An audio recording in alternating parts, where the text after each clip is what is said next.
All right, let's talk about one of the biggest turning points in all of human history, the Industrial Revolution. This is the moment the world shifted from being powered by hand to being powered by machine.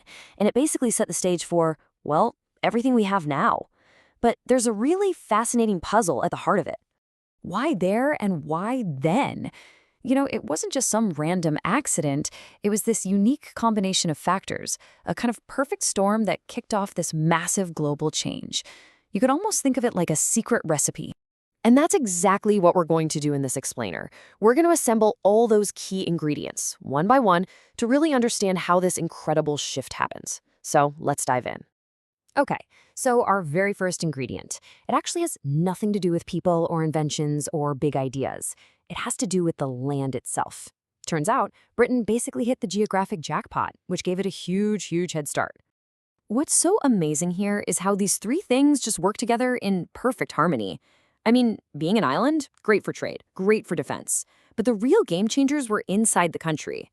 That network of rivers for moving stuff around, and these massive, easy-to-get-to deposits of coal and iron, the literal fuel and building blocks for industry. This quote just nails it, doesn't it? Before you had railways, trying to move something as heavy as coal across land was just ridiculously hard and expensive. Britain's rivers and canals were like a built-in circulatory system. They became the logistical backbone of the whole operation, letting all those raw materials flow to the factories super easily.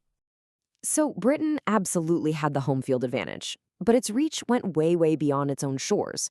And that brings us to the next ingredient, its huge global empire, which acted like a giant pantry, giving it all the crucial materials the island itself just didn't have. You have to understand, Britain's new industrial machine was hungry. It had an insatiable appetite. It needed tons of timber for its ships, mountains of cotton for those new textile mills, and all sorts of other goods to keep its economy humming. And it got them from every single corner of its empire. And we have to be really clear about this part. This global pantry wasn't some friendly trip to the grocery store.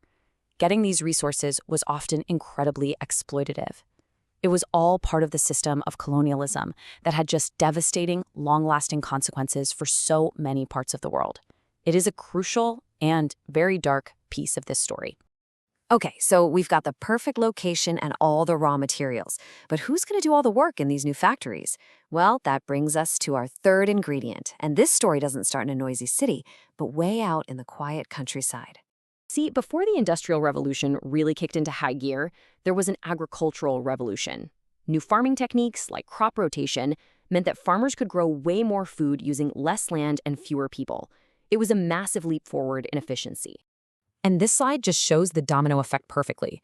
When farming gets more efficient, you just don't need as many people working the land. So, where did all those people go? They packed up and moved to the growing cities, creating this huge, ready-made workforce for all the new factories. And now for maybe the most surprising twist in our entire story, the humble potato. This thing gets imported from the Americas, and it's a game changer. It's packed with nutrients, it's super easy to grow, and it became the cheap, reliable fuel for this new urban working class. It literally powered the people who were powering the factories. And the impact was just staggering. The potato became such a staple food that it actually helped raise the average life expectancy in Britain by 4 years. 4 years. That's a demographic revolution right there, all thanks to a vegetable. Okay, we're on to our final batch of ingredients. We've got the place, the materials, and the people. Now we just need the spark, that unique mix of money, legal protections, and pure technological genius that finally lit the fuse. This next point is so important. Britain had a relatively stable government and, crucially, strong laws that protected private property. This created a climate of confidence. Inventors and investors knew that if they took a big risk and it paid off, they'd get to keep the rewards. It was a powerful incentive to innovate. But we also have to confront another really uncomfortable truth about where a lot of that investment money was coming from. The enormous profits that were generated by the absolutely brutal Atlantic slave trade. That was a major source of capital. It was funneled directly into building ships, factories, and the very infrastructure of the revolution.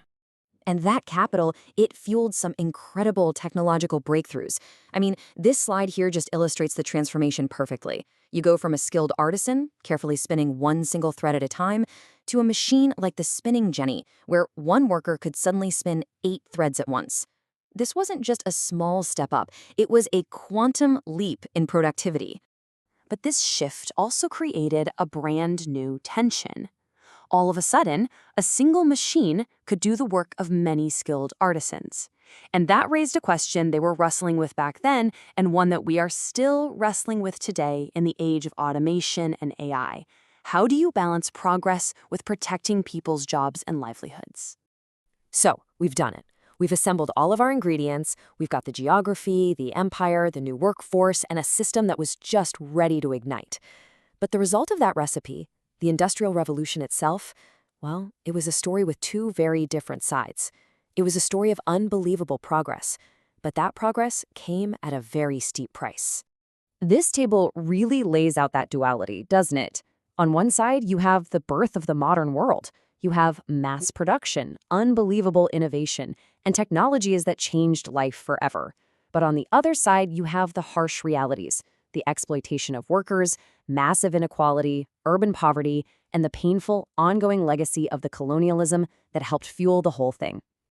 And that brings us, finally, right back to our own time.